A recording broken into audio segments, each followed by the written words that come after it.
Yo, I'm back cooking up some more advice for you. If you don't know already, this is the series where you ask me questions or ask me for advice, and I go ahead and try to help you. In this episode, we have 3 juicy questions that we have to get into. And if you want to be in the next episode of Cookin Up Advice, make sure you click the link in the description, type in what your question's about, and then type the question, and it might be featured in the next episode of Cookin Up Advice. This first question says, "Hey DJ, I love your advice videos, but here's my problem. My name is Douglas. I am 14, and for all of those 14 years, I've been always overthinking about stuff. Like, for example, when my girlfriend says that she loves me, I always think that she's lying and she's cheating on me. Stuff like that. It's gotten to the point where I don't believe anybody, and I don't believe anything that anybody says, even if they say something positive about me.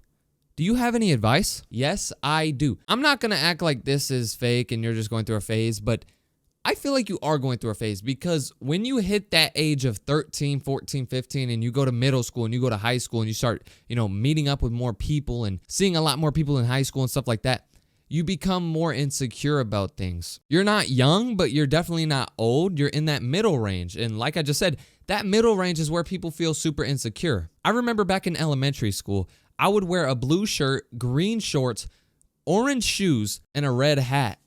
I'd be a walking rainbow out there, and I wouldn't care what people thought. People would say stuff to me, and I'd be like, I don't care. This outfit is wet. But then middle school came around, and I didn't want to wear that stuff anymore because I saw all these people wearing Nike and, Under Armour, Adidas, like name brands like that, and I was over here wearing And1 and Champion. There gets to a point in your life where once you hit that certain age, like I said, 13, 14, 15, that's around the age where people start to really worry about stuff, and you're starting to worry about a lot of things, and you're especially overthinking. You said that when your girlfriend tells you that she loves you, you think she's lying.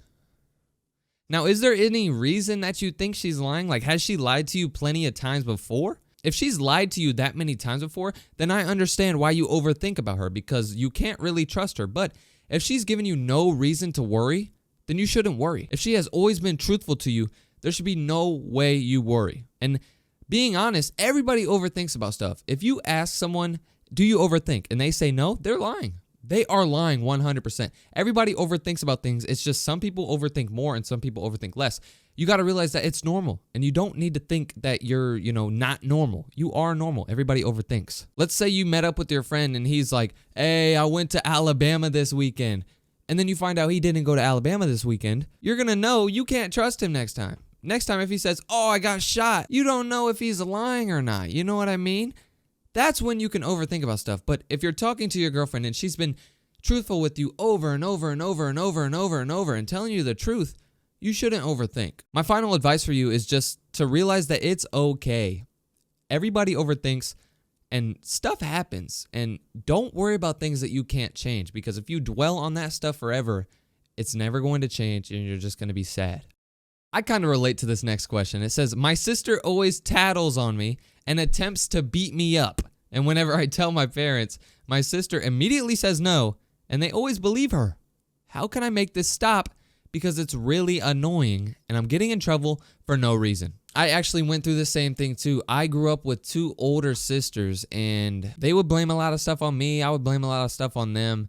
It was a love-hate relationship. If you sent me this message, you probably have a phone, right? Well, I think maybe, since you said your sister always beats you up, and then when you tell on her, they don't believe you, I think maybe you should, sneak your phone, set it up, and just chill out. Go sit on the couch, but set the phone up behind you.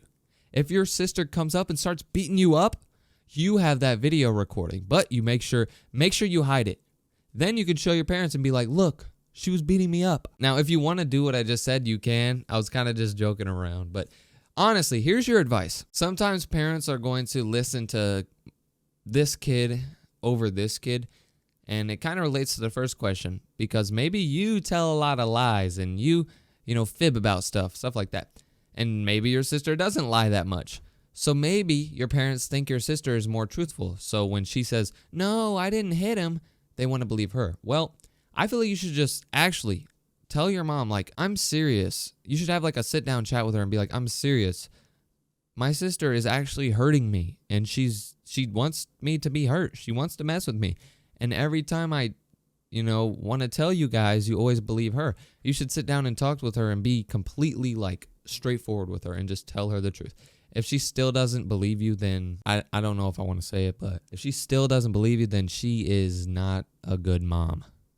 I feel weird talking about your mom, saying your mom isn't good, but honestly, just have a sit down chat with her and be like, yes, my sister has hurt me so many times and I just want you to know that I don't like it. Could you please tell her to stop? And if your mom is still on your sister's side, she's not a good mom. I'm going to be honest. And one more thing, I think your sister likes to beat you up because you scream and cry about it. I think when she tries beating you up next time, this next question's kind of sad, but I have great advice for you. To clarify, I'm 14 and I've been suffering from mild autism all my life. It compromises my bodily functions and it makes my life so much more difficult than it already is. I can't process things quick enough and I tend to make stupid decisions without even thinking. I feel tired by doing less things compared to other people, and I also have a hard time socializing and I tend to just stay on my own. I've been trying to learn and improve recently, like working out, taking walks in the evening, watching movies with my mom, etc. And it's been on the up, but I feel like there's still so much more to do. What's your advice on dealing with autism and how can I try and feel normal? So obviously I don't have autism, so I can't just tell you, the tips and tricks and the secret glitches that you can use, but I can definitely try to help you out. So basically you have autism and it makes life harder than it is for other people. And you feel like, it just sucks because you have to deal with a lot more stuff. It's a lot harder for you to do some things compared to other people. And it just sucks overall. You want it to not suck. You said you want to be normal. And that's kind of what made me mad. I'm mad at your question. I'm not even gonna lie. You said, how can I try to feel normal? Bro, you shouldn't try to feel normal. There is no normal. Normal is who you are. Like, if you look at me right now, look at my nose. You see how it goes out like this? It's like pretty big. Like my nose is pretty big. If I was like you, I'd be like, oh, I want to be normal. I want to shrink my nose, You just need to be you. If you have autism, embrace it. I know it's not a good thing to have autism, but it isn't a good thing to have a big nose. But I embrace my big nose, you know what I mean? So don't try to feel normal like everybody else. You need to work with your autism and accept it and really realize that you are special because you have autism and you've been killing it so far. You've lived 14 years of your life and you've made it through all 14 years with this condition. You shouldn't want to feel normal. You are perfectly fine, but you want to know how to make it easier. And I understand that. You want life to be easier because you feel like you have to do things a little harder and stuff to finish things. I understand that. You said you can't process things in your mind quick enough and you make stupid decisions without even thinking. And because you have autism and you want to do things at the same speed as your friends and your peers who don't have autism, I bet you do try to speed up your life and try to catch up with them. But for you, it's not possible. So you need to just take it slow. It doesn't matter if you're not as fast as everybody else. You are you. Take it slow.